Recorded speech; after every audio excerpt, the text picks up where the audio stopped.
ആറ്റുകാലിലമ്മേ അമ്മേ ആറ്റുനോറ്റു വന്നു ഞങ്ങൾ നിൻ പദാരവിന്ദം തേടും ഭക്തഷഡ്പദങ്ങൾ. തിരുവനന്തപുരം നഗരത്തിലെ പ്രസിദ്ധമായ ക്ഷേത്രമാണ് ആറ്റുകാൽ ഭഗവതി ക്ഷേത്രം.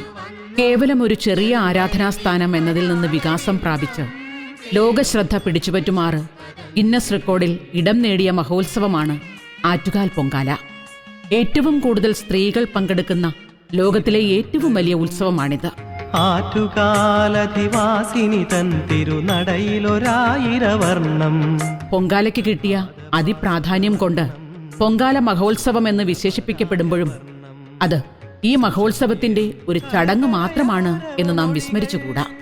ദേവി നിന്നപദാനം വാഴ്ത്തും ദാനദയാ പരജന്മങ്ങൾ, ദാനദയാ പരജന്മങ്ങൾ.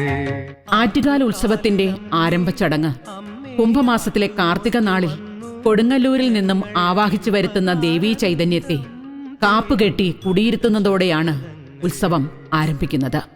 ഇതിന് 2 കാപ്പുകളാണ് ഉപയോഗിക്കുക. ക്ഷേത്രതന്ത്രി ഒരു കാപ്പ് ക്ഷേത്രം മേൽശാന്തിയുടെ കയ്യിൽ കെട്ടുന്നു. മേൽശാന്തി ഒരു കാപ്പ് ദേവിയുടെ ഉടവാളിൽ കെട്ടുന്നു. ഇതേ സമയം തന്നെ കീഴ്ശാന്തിമാർ കസവ് സാരി മുറുക്കിയെടുത്ത് ദേവിയുടെ പ്രഭയിൽ ചാർത്തുന്നു. ഇതിനെ തിരുവുടയാട ചാർത്തൽ എന്നാണ് പറയുക. കാപ്പ് കെട്ടുന്നത് മുതൽ ഉത്സവ അവസാനം വരെ മേൽശാന്തി പുറപ്പെടാശാന്തി എന്ന നിലയിൽ ക്ഷേത്ര അങ്കണത്തിൽ തന്നെ ഉണ്ടാകും. പഞ്ചലോഹത്തിൽ നിർമ്മിച്ച 2 മോതിരങ്ങളാണ് കാപ്പ് കെട്ടാൻ ഉപയോഗിക്കുക.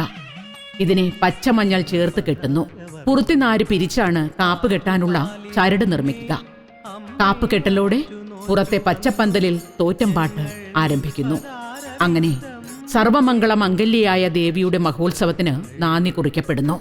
ആറ്റുകാലിലമ്മേ അമ്മേ ആറ്റുനോറ്റു വന്നു ഞങ്ങൾ നിൻ പദാ